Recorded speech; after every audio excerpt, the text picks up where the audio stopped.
Hi everyone, let's solve this question. Okay, a woman runs 12 kilometers towards her north, then 6 kilometers towards her south, and then 8 kilometers towards her east. Okay, तो देखो इस question में पहली बात तो आपको बस डायरेक्शन पे ध्यान देना है, ठीक है। North, south, east. ओके, बाकी वो वुमेन अपने बाएं जा रही है, दाएं जा रही है, वो हमें टेंशन ही नहीं लेना है, क्योंकि यहाँ डायरेक्शन पे ही फोकस करना है। ओके, तो देखो क्वेश्चन में क्या कहता है, ए वुमेन रन्स 12 किलोमीटर टुवर्ड हर नॉर्थ। ठीक है, तो चलो मान लो कि हमने वुमेन को यहाँ ले लिया। ओके, तो ये नॉर्थ की ओर जाती है, मीन्स चलो हमने नॉर्थ की ओर बढ़ा दिया भाई इसको। ठीक है, कितना, 12 किलोमीटर। तो चलो 12 किलोमीटर तक हमने बढ़ा दिया उसे। ओके, अब क्या कहती है, देन 6 किलोमीटर टुवर्ड हर साउथ। ठीक है, मीन्स अब वापस साउथ की ओर आएगा, मीन्स 6 किलोमीटर, मीन्स इसका आधा, एग्जैक्ट पॉइंट इसका आधा होगा। ओके, इसका मतलब क्या हो गया कि इधर 6 किलोमीटर है, इधर 6 किलोमीटर है। ओके, यहाँ तक क्लियर है। ओके, अब क्या कहता है, देन 8 किलोमीटर टुवर्ड हर ईस्ट, मीन्स अब ईस्ट की ओर 8 किलोमीटर जा रही है। तो ये ले लो भाई, इधर चली गई वो 8 kilometre. In which direction is C from her starting point. ठीक है, तो अब क्या पूछ रहा है क्वेश्चन कि ये जो है इसका एंड पॉइंट है। ओके, और ये क्या था, स्टार्ट पॉइंट है। ठीक है, तो in which direction is C from her starting point. ठीक है, तो स्टार्टिंग पॉइंट का मतलब क्या है कि यहाँ से शुरू करो, यहाँ से देखो, मीन्स यहाँ से देखो उसको। ठीक है, तो यहाँ से अगर उसको देखोगे, ठीक है, मीन्स एंड पोजीशन को, तो वो किधर है।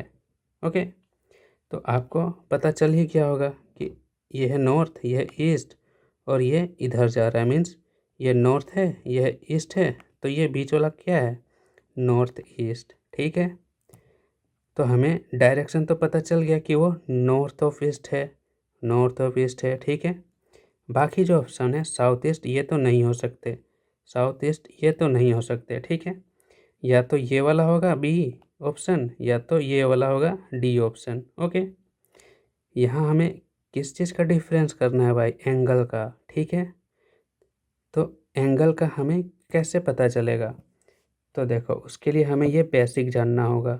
ओके, तो आपको थोड़ा नॉलेज होना चाहिए राइट एंगल ट्रायंगल का, मीन्स ट्रिग्नोमेट्री का थोड़ा नॉलेज होना चाहिए। ठीक है, तो 1045 का मैं यहाँ इसीलिए लिया हूँ क्योंकि इधर 45 है ऑप्शंस में। ओके, तो 10 का फॉर्मूला क्या होता है, 10 का फॉर्मूला होता है, अगर 10 लिखोगे तो उसके बराबर क्या होगा, परपेंडिकुलर डिवाइडेड बाय बेस। ठीक है, अगर हिंदी में बात करें तो परपेंडिकुलर को लंब बोलते हैं और बेस को आधार। ठीक है, तो इसका वैल्यू क्या होता है 1045 का, 1। ठीक है, यही आपको यहाँ यूज में आएगा, 1।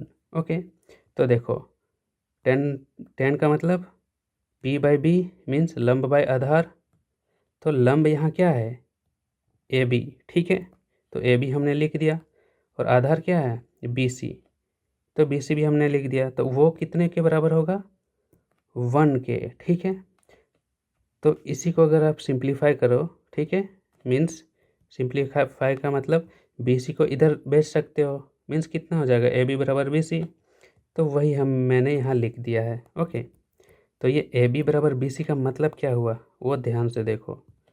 ए बी बराबर बी सी का मतलब हो गया, अगर ये ए बी 5 सेंटीमीटर लेंथ का है, ठीक है, तो ये जो बी सी होगा ये भी 5 सेंटीमीटर का ही होगा।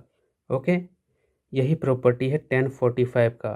ठीक है, जब भी 1045 होगा राइट एंगल ट्रायंगल में बेस और परपेंडिकुलर दोनों इक्वल होंगे।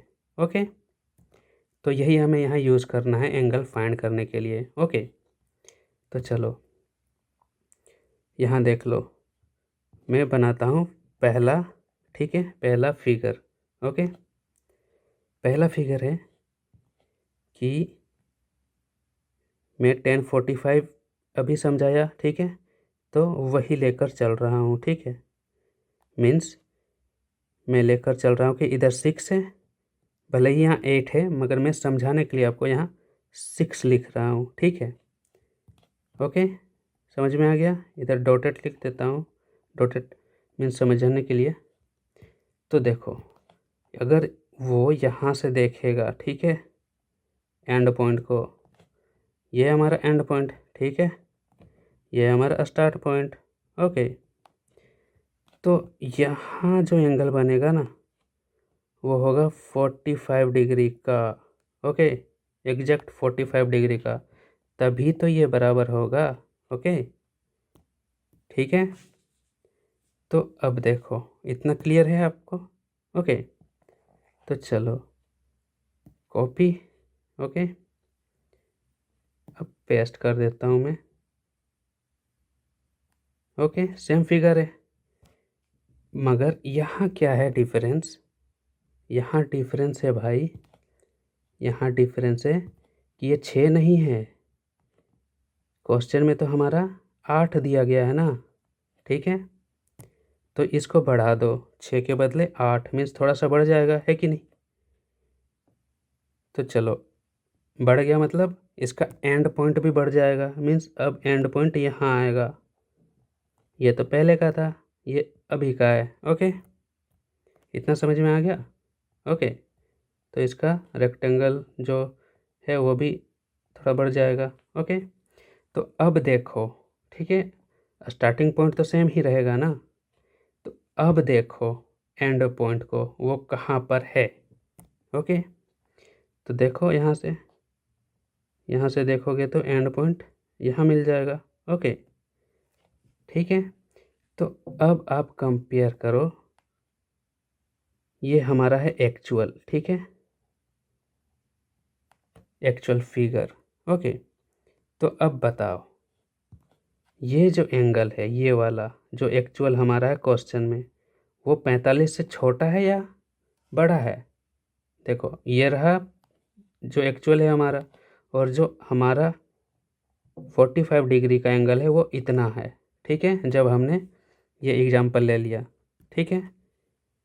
जब ये 8 मतलब ऊपर वाला ये बड़ा हो जाता है तो ये दूर चला जाएगा एंड पॉइंट, और उसी के चलते ये थोड़ा नीचे आ जाएगा, ये वाला लाइन, ठीक है, समझ में आ गया, ऑरेंज वाला लाइन। और जब नीचे आ गया तो जाहिर सी बात है उसका एंगल कम हो जाएगा, ठीक है, कितने से, 45 से तो कम ही हो जाएगा ना, ठीक है। तो ये लेस देन 45 डिग्री होगा जब ये 8 होगा, ठीक है। तो समझ में आ गया, मीन्स 45 से कम ही होगा एंगल। तो देखो कौन सा ऑप्शन में 45 से कम, हमारा या तो ये हो सकता था या ये हो सकता था, ठीक है। तो ये तो मोर देन 45 डिग्री है भाई, तो ये तो हटा दो, क्योंकि यहाँ हमारा लेस देन 45 है। तो लेस देन 45 डिग्री और नॉर्थ ईस्ट, ये वाला ऑप्शन है। ओके, तो हमारा आंसर क्या हो जाएगा, ऑप्शन नंबर बी। ओके।